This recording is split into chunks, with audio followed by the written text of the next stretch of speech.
It was a quiet evening when I received the words that would haunt me for months, if not years. Nathan, my husband of 7 years, sat across from me, his eyes distant. The weight of what he was about to say was clear, though he had yet to utter the first word. He cleared his throat. "Adelaide," he began, his voice a soft rasp.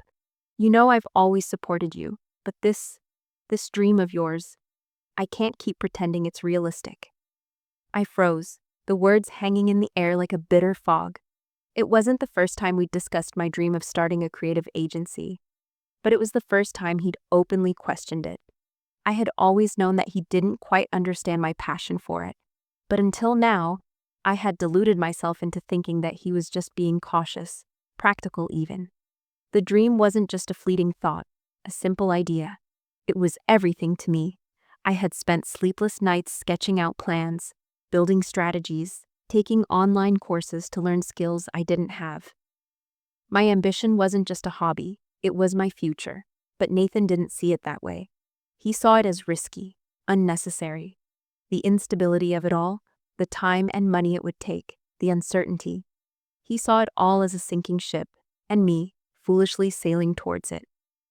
"I don't think I can support this," he continued, his gaze faltering as though he had already decided what was best for both of us. "We've been living comfortably. This isn't the kind of thing that guarantees anything. I don't think I can put us at risk like that." I took a breath. I had expected his words. I had prepared for them, but hearing them spoken aloud felt like a punch in the chest.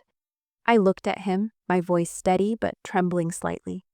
"You've never believed in it," I said softly. "Not really. You've always thought I was just dreaming too big.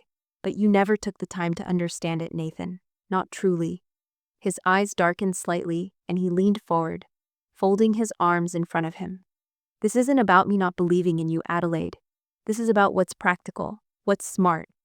We can't afford to throw everything away on something uncertain." I wanted to argue, to fight for my dream, to scream at him that he was wrong, that I was wronged, but something inside me quieted. Maybe I was just exhausted, or maybe I knew this wasn't just a fight about business ideas. This was about something deeper, about him never seeing me for who I truly was, about him never fully supporting my passion. I stood up, walking toward the window that overlooked the city.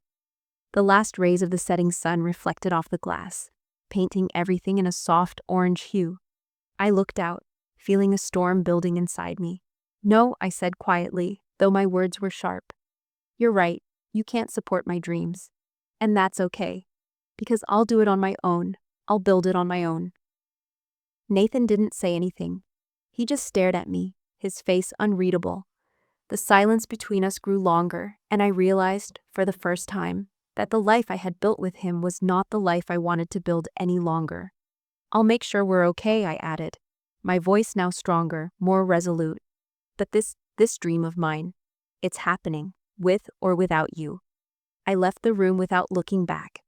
As I closed the door behind me, I knew this was just the beginning. What he didn't realize was that the moment he told me he couldn't support my dreams, I had already made up my mind. I would build a life that he couldn't even begin to understand, one that didn't rely on anyone but myself. The next few days passed in a blur of numb routine. Nathan's words echoed in my mind at odd moments. "I can't support your dreams." Every time I heard them, it felt like the walls of the life we had built together were pressing in on me. The truth was, I didn't just feel betrayed by him, I felt betrayed by myself. I had let his doubts define my actions for too long, holding back from the one thing I truly wanted to do. But that would change now. I didn't know exactly how yet, but I knew I couldn't wait for his approval any longer. I was done waiting. I spent the next few days thinking carefully about my next move. I had no safety net, no backup plan. The savings account wasn't enough to fund a major leap, and my side hustle, designing websites and branding for local businesses, barely paid for a few meals here and there. But my dream wasn't just about money. It was about control. It was about freedom. I opened my laptop one morning, staring at the empty screen for a few minutes, my fingers poised over the keys. The first line was the hardest. What was I even supposed to say? Was I supposed to pretend that everything was fine, that I didn't need to make this jump, that I wasn't terrified? But then a thought struck me. If I didn't take the first step now, I never would. I started typing. Subject: taking the leap. Dear Olivia, I hope you're doing well. I've been thinking a lot lately, and I wanted to reach out. I know we talked a few months ago about starting a creative agency, and I finally decided to take the plunge. I'm officially starting my business this month, and I'd love your support if you're still interested in collaborating. I know it's going to be tough, but I believe in this, and I believe in my vision. I've spent years building skills, working on small projects, and gaining experience. And now it's time to take it all to the next level. I'd love to hear your thoughts. Best, Adelaide. I clicked send before I could second guess myself. Olivia was the first person I'd reached out to. She'd been a mentor to me, a fellow designer I met at a conference a couple of years ago. She always had the same fire and passion for design that I did. And she'd expressed interest in starting something bigger than just freelancing. We had talked about it, dreamt about it. But I had always pushed the idea to the back of my mind because Nathan didn't think it was worth pursuing. Now, the fear that had kept me in my place for so long was replaced by an undeniable excitement. By the time Nathan came home that evening, I had already done more than I ever thought I could in a few days. I had researched potential business structures, drafted up some preliminary ideas for branding, and planned out my first project. I sent the email I said to him as we sat at dinner. His fork paused halfway to his mouth. What email? To Olivia, I said, my voice firm but not loud. I told her I'm starting the agency. I asked her to partner with me. Nathan put his fork down, looking at me for the first time all evening. He didn't say anything at first. His eyes, those warm brown eyes that once made me feel safe, felt cold now.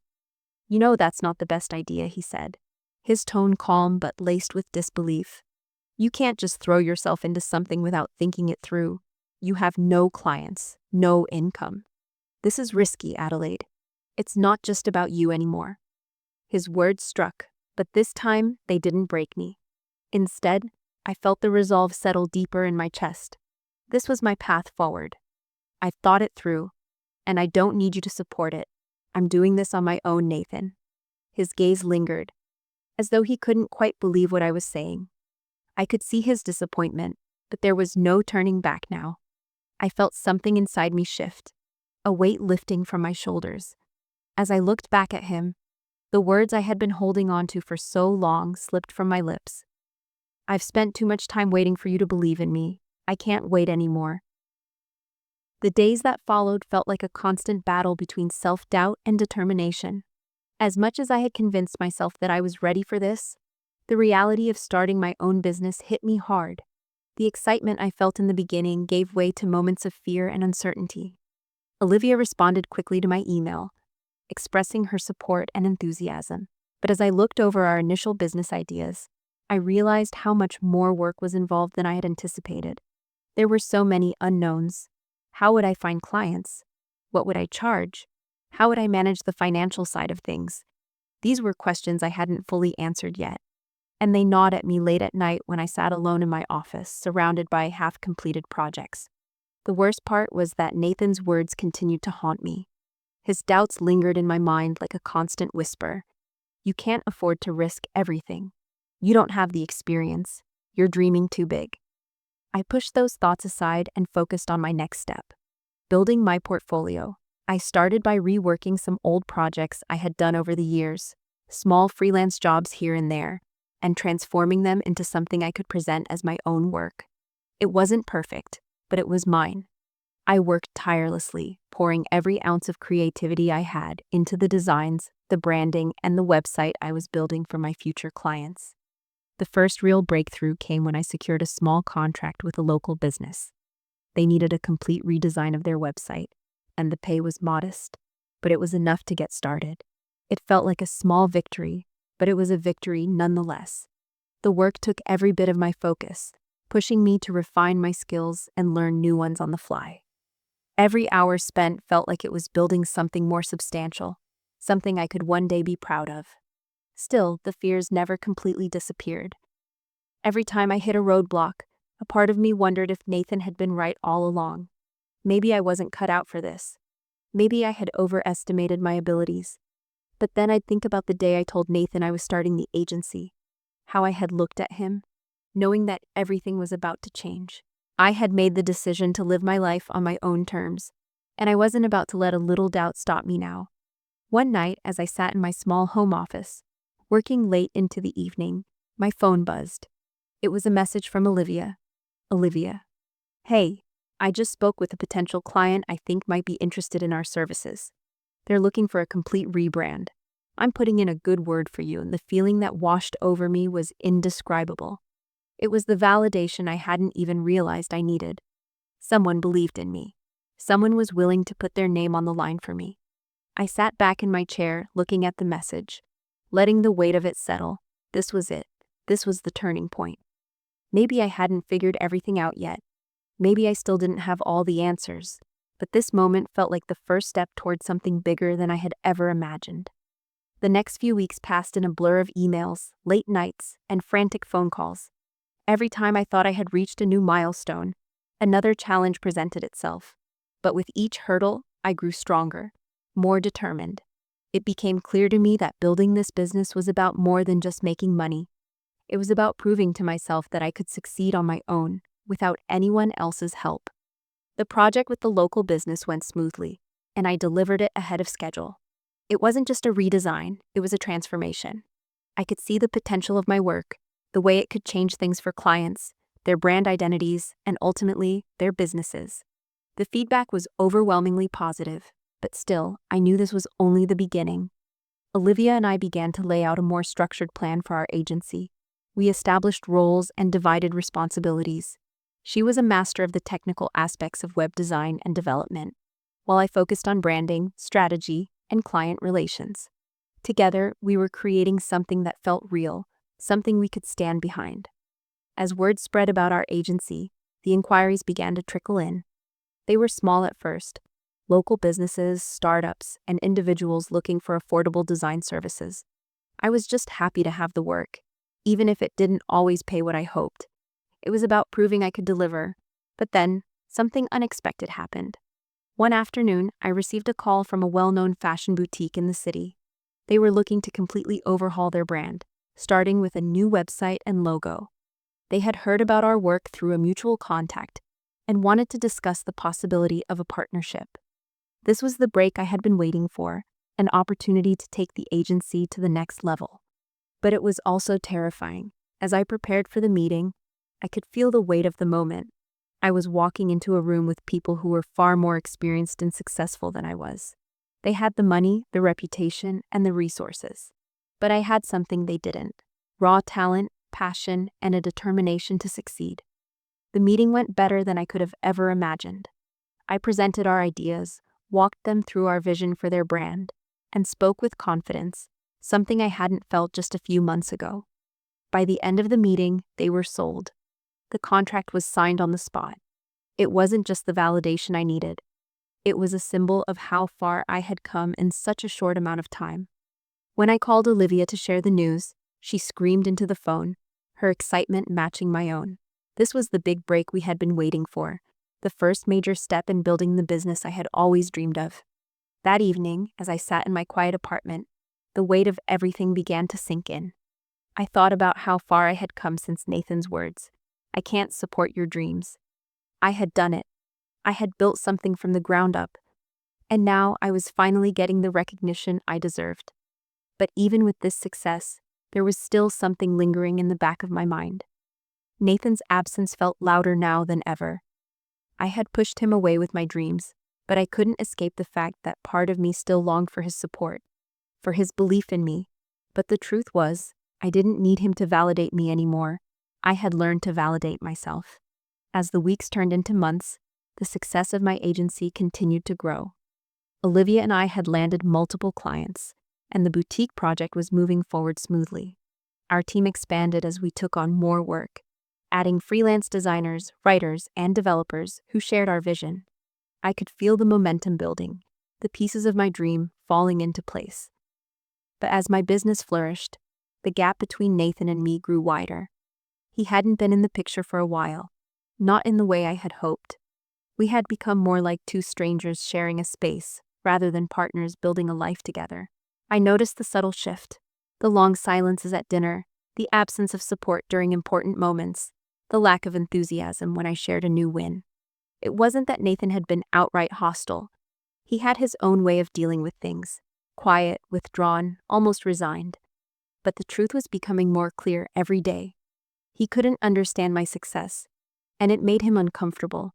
He couldn't understand how I had done it without him, without his support, without his approval.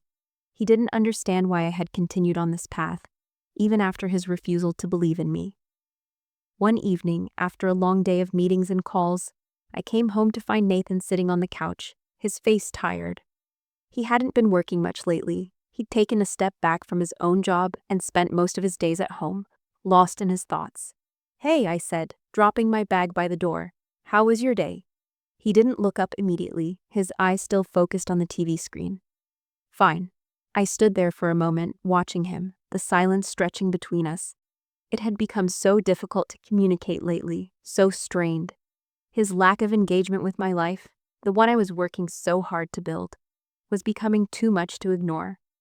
"I landed another big client today," I said, trying to make the conversation light. "They want to completely revamp their brand and expand into new markets. It's a huge opportunity for us." Nathan didn't respond immediately. He simply nodded, his fingers drumming absent-mindedly on the armrest. The indifference in his response stung, but I pushed past it, refusing to let his apathy dampen my excitement. "That's great," he said finally, but his tone lacked any real enthusiasm.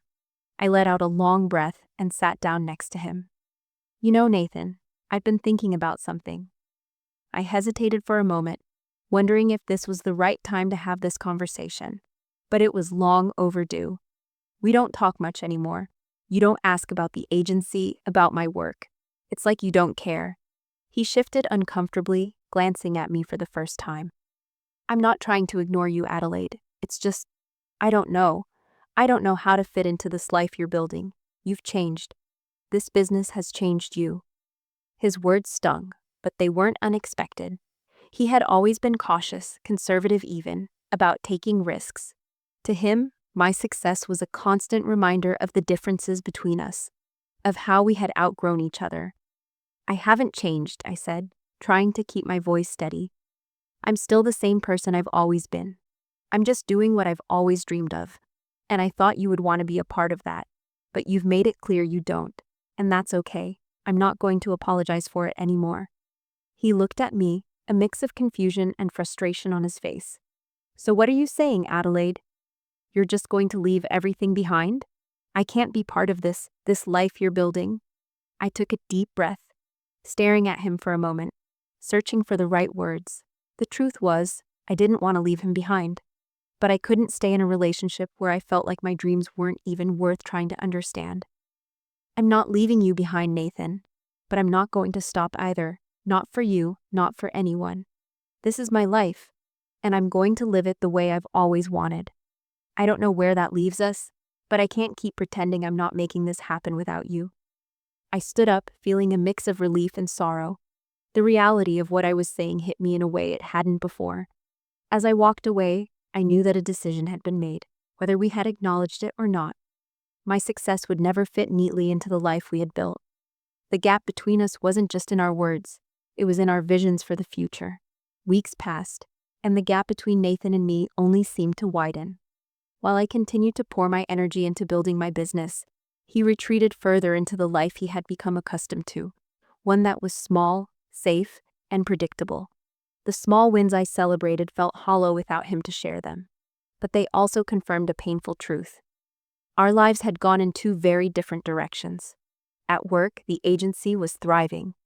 Olivia and I had landed several high-profile clients, and the boutique's rebranding project had been a massive success. My portfolio was steadily growing, and with every new contract signed, my confidence grew. I could see the momentum building, feel it coursing through my veins, and it was a rush like no other. But Nathan didn't see it. He didn't see the hard work, the sleepless nights, or the sacrifices I made. He saw only the results, and to him, they were just another reminder that his life, his steady job, was no longer enough for me. His world, the one that had been so comfortable, was now suffocating. It became clear that the future I had dreamed of, the life I had fought for, was a world that Nathan could never afford, emotionally or financially. It wasn't just about the money, though the agency had begun to make a significant profit. It was about something deeper, something intangible. It was about the freedom to take risks, to grow without limitations, to thrive on my own terms.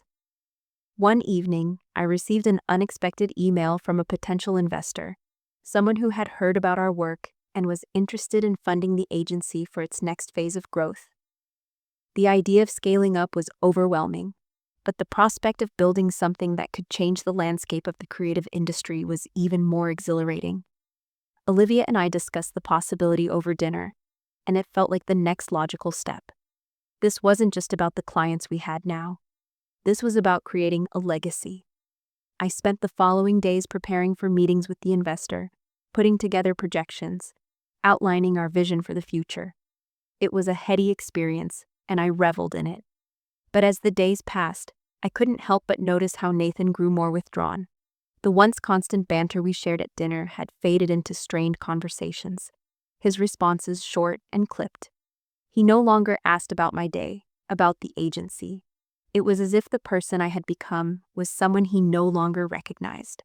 One night, as I returned home from a meeting with the investor, I found Nathan sitting at the kitchen table, his face unreadable.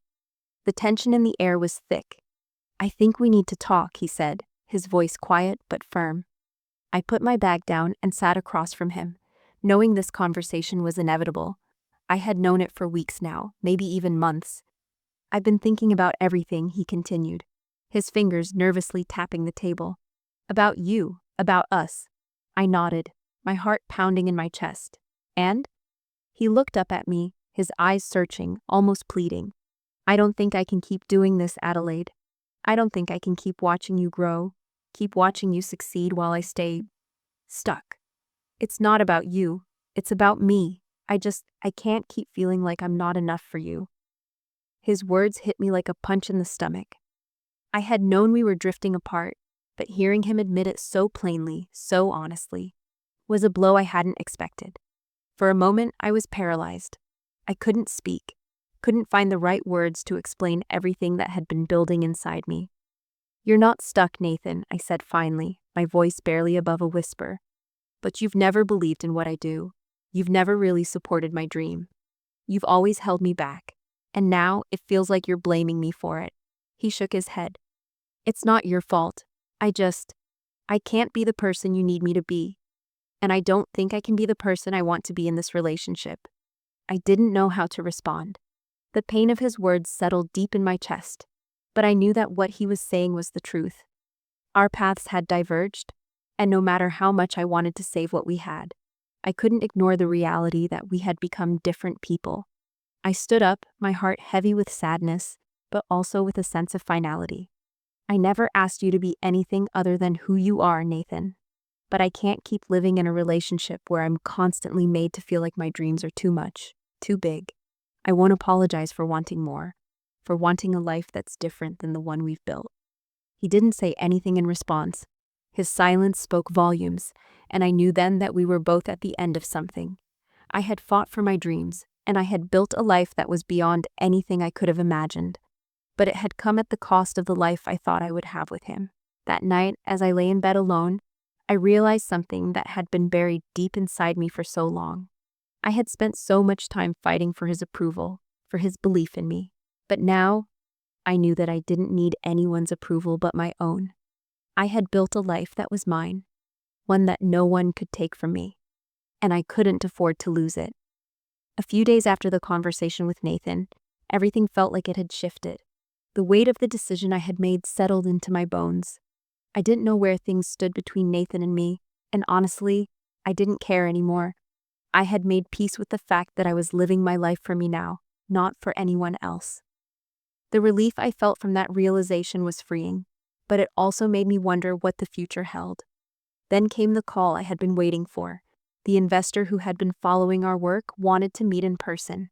I had never felt so alive. This was it, the next step. Olivia and I went over everything again, our mission, vision, values, and the future of the agency. I had been working nonstop, pushing myself harder than ever before. This was my moment. It wasn't just about the money or the recognition.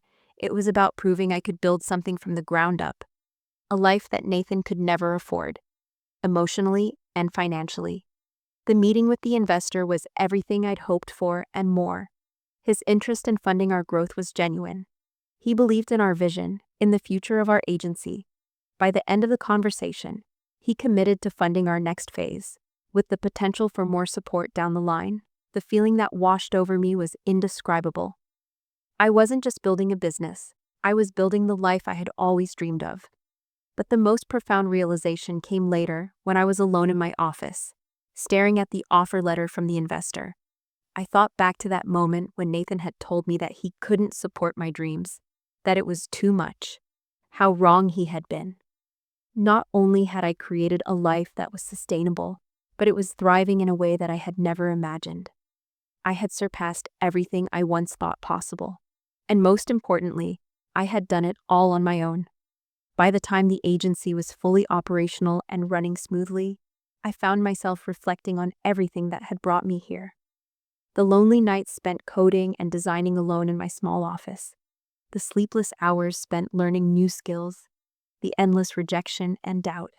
The moments when Nathan told me that I was dreaming too big. The moments I thought I might fail. But none of it had broken me. If anything, it had made me stronger. The agency was more than just a business now.